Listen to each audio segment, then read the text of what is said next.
warahmatullahi wabarakatuh. Halo teman-teman. Jadi kali ini kita mau observasi di makam. Kita lagi ada di situs Cagar Budaya di daerah Pamulang Timur.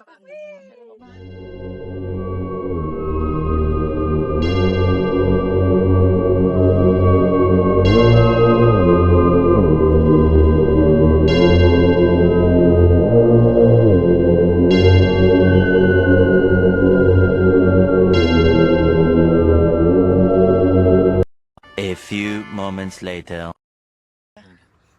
Assalamualaikum warahmatullahi wabarakatuh. Waalaikumsalam warahmatullahi wabarakatuh. Ya, perkenalkan Pak, kami dari Universitas Pamulang. Di sini kami ingin mewawancarai Bapak terkait makam Keramat Pulo ini, Kak. Ya, boleh tahu? Sebelumnya dengan Bapak siapa? Namanya Arwadi. Arwadi. Bapak Arwadi. Bapak Arwadi ini sebagai apa Pak boleh tahu di sini? Saya sebagai pengurus makam Keramat Pulo. Pengurus makam Keramat Pulo. Oke. Kita boleh tahu nggak sejarah dari makam Pulo ini bagaimana? Sejarahnya makam ini adalah ada sekira abad 15-16 sudah ada. Tapi sejarahnya adalah dari kakek saya waktu itu. Sejak kecil saya diajak untuk menjaga, merawat dan memelihara makam ini. Berarti sudah turun temurun ya Pak untuk menjaga itu? Alhamdulillah sampai sekarang. Dulu sejarahnya ini banyak orang yang tidak tahu sebenarnya bahwa di sini ada makam keramat atau makam kita panggilnya wali mastur ya, wali yang tersembunyi. Sejak terjadi perkembangan pembangunan di Indonesia ini, terutama tol ya. Tol itu adalah proyek nasional, proyek strategi nasional PSN ya kan.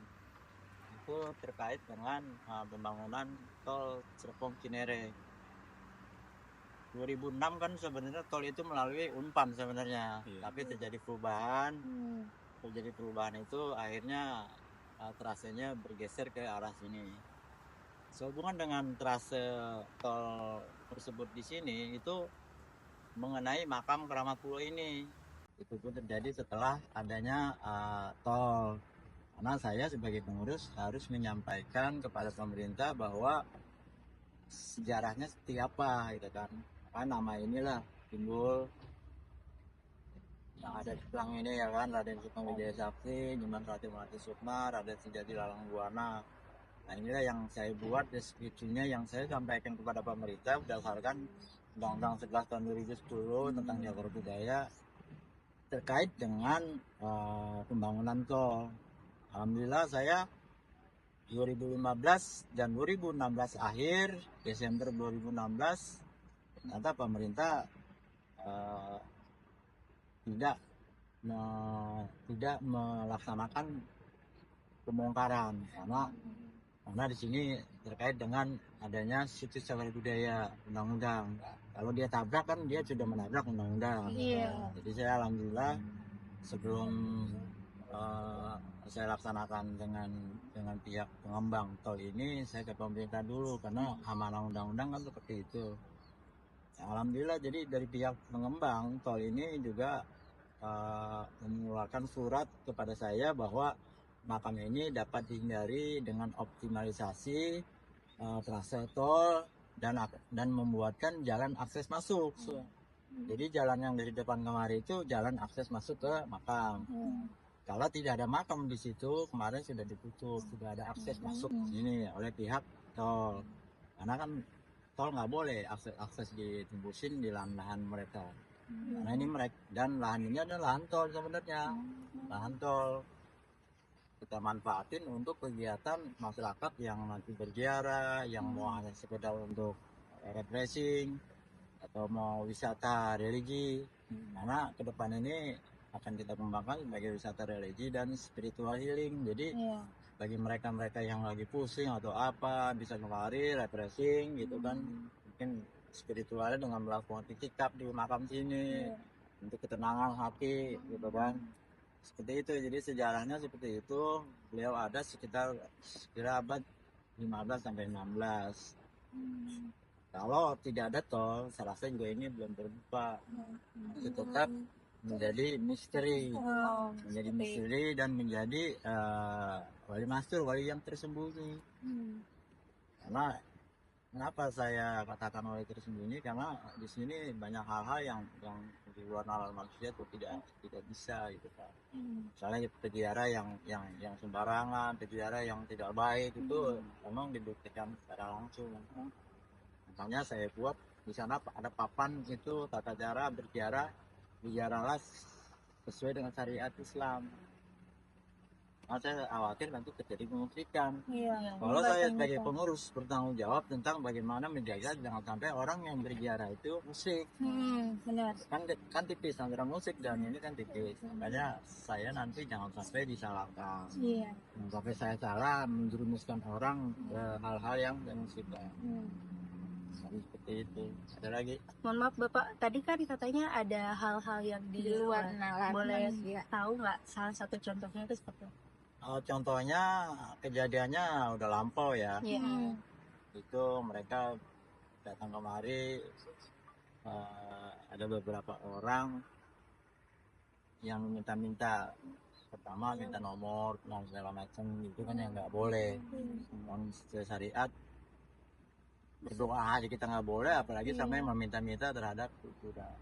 Nah itu dibuktikan dengan tidak kesukaan beliau ini dengan melempar atau memutur orang tersebut sampai jatuh, sampai dia sakit, sampai apa namanya ya stres lah ya. Stres. Jadi itulah kalau mau beliau tentang hal-hal yang terkait dengan kemusikan. Dan juga mungkin banyak cerita-cerita lain kan perlu saya sampaikan semua karena jadinya nanti atau mitos atau apa kan gitu. Oke Pak, saya mau nanya lagi. Ya nggak apa-apa. Lalu apa yang membuat tempat ini itu dianggap keramat atau sakral oleh rakyat sekitar Pak? Ini kan sebagai sebuah kearifan lokal. Kearifan lokal itu kan sesuatu yang ada di tengah masyarakat, yang masyarakat saat itu mempercayai bahwa itu adalah sebuah yang perlu dihargai. Karena perjuangan beliau saat itu mungkin dalam penyebaran Islam atau penyebaran bagaimana mempertahankan kemerdekaan Indonesia saat itu atau sebelumnya ya kan. Karena di zaman penjajah terjadi penjajahan dengan Jepang sampai dengan Belanda itu. Beliau ini ada sekira itu. Jadi hanya sebuah penghargaan gitu, penghormatan. Bukannya kita menyembah surga beliau, tapi penghormatan adanya beliau di sini. Kalau boleh tahu, memang Raden Samangnimas ini siapa ya Pak? Beliau adalah sebenarnya salah satu apa namanya ya tokoh dari Cirebon. Tokoh dari saat itu adalah maaf gitu. Dulu juga prajurit ya Pak? Ya salah satunya itu gitu kan. Jadi dia apa namanya ya lubalang atau apa nanti, karena di tengah masyarakat tuh terjadi fiksi yang berbeda-beda. Hanya saya meluruskan supaya jangan terjadi hal-hal yang menyimpang bagaimana. Makanya perlunya nanti adanya literasi ini dari mana kita dapat gitu. Karena kan perlu kita untuk meluruskan sejarah. Saya sendiri juga tidak boleh menyampaikan hal-hal yang pakemnya itu gitu kan, karena saya juga takut salah gitu. Kalau persepsi saya juga membohongi nanti yang masyarakat. Makanya sekarang saya menyampaikan hal-hal seperti ini. Beliau adalah siapapun beliau bagi saya adalah saya sudah mengikrarkan di sini, mengibarkan saya untuk menjaga, memelihara kelestariannya. Itu aja. Saya tidak ada sesuatu yang ke depan seperti apa, tapi bagaimana caranya ini tetap lestari. Kalau boleh tahu Pak, kenapa itu mereka disatuin kedua itu disatuin apa Keterkaitan. hubungan keluarga gitu? Beliau kan salah satu apa namanya ya, bukan salah satu namanya, beberapa dari mereka ini kan ada ikatan batin atau ikatan apa mereka bertiga ya kan, antara itu bapak, anak atau bapak, ibu atau pengawalnya ya kan, sebagaimana nanti kita sampaikan bahwa mereka ada di sini adalah ya saya kan dari kakek gitu kan. Ya, memang belum terkuak di historisnya seperti sama sekarang itu siapa beliau, karena saya juga sendiri perlu pengkajian secara pasti, karena kan terkait dengan saya harus siapkan naskah akademik ini kan perlu dana, perlu biaya. Mungkin salah satu adik-adik dari mahasiswa mungkin bisa mengulik dari mana nanti literasinya itu menjadi dasar naskah akademik bisa saya pegang gitu kan, dalam rangka untuk ada beberapa nanti sumber ya kan, mungkin dari adik-adik mahasiswa. Ini 3 kelompok, nanti kelompoknya bagaimana cara dari mana ngambilnya gitu kan, karena terkait dengan sebuah makam itu kan dari mana beliau, misalnya dari Cirebon, kita harus cari di sana ada nggak tataran mereka di sana. Itu namanya naskah akademik. Pertama itu. Kedua, tututin luar masyarakat sekitar. Nanti Anda bisa nanti bertemu dengan Pak Cece kalau dia kan seperti apa, karena tokoh masyarakat di sini yang tidak terkontaminasi oleh kepentingan pribadi itu yang kita ambil. Kalau ada kepentingan pribadi kadang-kadang beda seperti itu. Kalau saya kan tidak ada kepentingan pribadi saya, siapapun beliau saya bilang saya harus berkewajiban untuk menjaga, merawat dan memelihara. Sudah turun temurun ya. Nah, sudah turun menurun dari kakek saya, bapak saya dan saudara-saudara saya yang lain. Karena kepedulian ini tidak bisa secara dipaksa itu. Iya, harus sukarela dari diri. Harus dari kita sendiri. Kalau bukan dari kita dipaksa dengan yang lain, besok kita udah pergi. Iya. Gue nggak dapat apa-apa. Iya, ngapain gitu kan, nggak dapat apa-apa. Ngapain gue datang hari Baldi, bulakan begini, gue nggak dapat apa-apa. Nah itu kan kepentingan pribadi. Karena kan zaman sekarang ngarepin Ya, apa itu harus ada imbalan. Iya. Apapun itu cuan. Yang pertama uang dan yang lainnya mungkin fasilitas yang ada di sini. Ini 2019 saya baru mulai menata ini setelah tol udah disediakan oleh Bapak Presiden waktu itu. Baru saya masuk menata ini. Kalau zamannya sebelum diresmikan kan masih dalam pembangunan tol, saya nggak bisa masuk. Baru sini banyak material tol. Dan setelah ini bersih semua, sudah mau dirapikan, baru saya masuk. Pertama membangun sumur, karena saya perlu air untuk orang-orang yang kebutuhan air. Saya bikinlah sumur. Kedua, saya langsung bagaimana untuk tidak menjadi fitnah di masyarakat bahwa banyak peziarah-peziarah atau orang-orang yang hadir di sini sholatnya di makam. Dari dulu kan sholatnya di pelataran, di mana di dalam berjamaah. Akhirnya saya ada program pembangunan musola. Alhamdulillah kita musola sudah selesai, walaupun di mana sudah dapat dimanfaatkan oleh masyarakat kita dan para peziarah. Lagi kegiatan yang lain seperti saung-saung untuk menambah suasana yang di sini nyaman, aman bagi teman-teman yang lain untuk santai atau apa kan tujuannya gitu. Adem Untuk bisa rehat sejenak.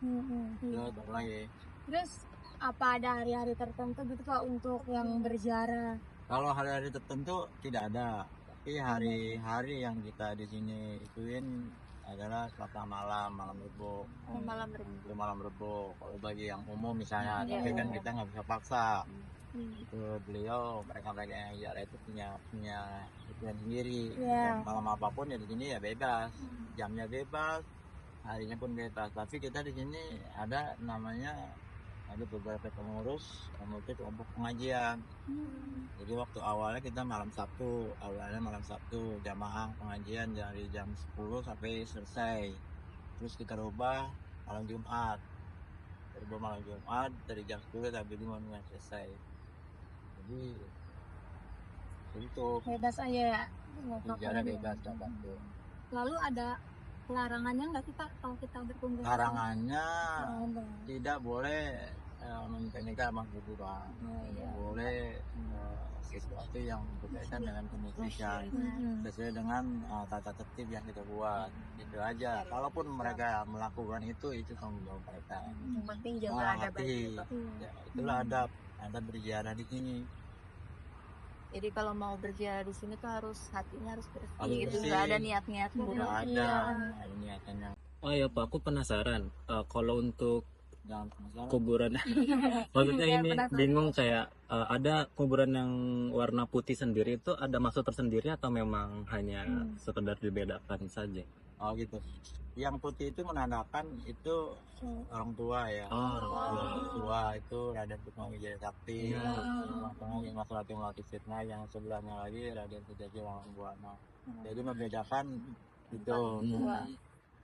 Jadi, beliau yang lebih Ah, iya. Lebih dihormati lah ya. ya Kalau yang di tengah siapa Pak? Nyimas Ratu Nyimas Ratu Kumo. Mungkin cukup, masih ada pertanyaan lagi? Bisa ada lagi? Aku satu lagi. Ah, Menurut Bapak nih, apa harapan untuk kita sebagai generasi muda tentang pelestarian budaya leluhur ini agar tidak punah gitu Pak? Nah ini sebenarnya saya sendiri kan orang yang aktivis lingkungan. Iya. Bagaimana menjaga bukan saja makam, bukan saja tapi alam gitu. Jadi bukan alam tapi harapan saya memang generasi muda ini harus peduli dengan hal-hal terkait dengan cagar budaya, apalagi sekarang kan Kementerian Baru Budaya itu sangat konsen dengan kegiatan-kegiatan budaya, bukan budaya seperti makam aja, banyak budaya-budaya lain gitu kan, katanya situs cagar alam, ya kan, itu memang pemuda lah yang harus sekarang mulai ada rasa bagaimana kepedulian. Jadi jangan gadget mulu main ya, tapi di depan dia ada sesuatu yang perlu kita jaga, kita lestarikan.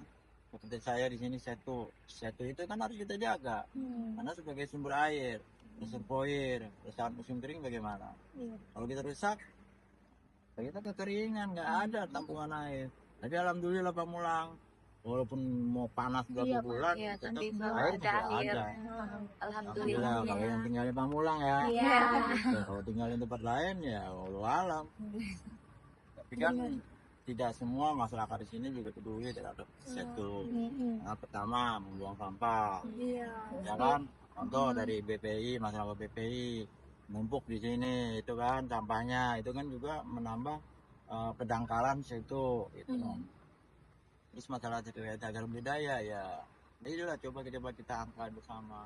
Karena di Tangsel ini hampir 20 situs cagar budaya yang belum masuk di dalam daftar, termasuk ini belum masuk di daftar dari dinas terkait, yaitu provinsi, bukannya Tangsel ya, bukannya pemerintah kota Tangerang Selatan, tapi Banten. adalah Banten. Coba nanti dari mahasiswa ini bisa memberikan sesuatu masukan terhadap dinas terkait, dinas budaya provinsi Banten itu kan dia ada badan ahli cagar budaya BAC, ya kan?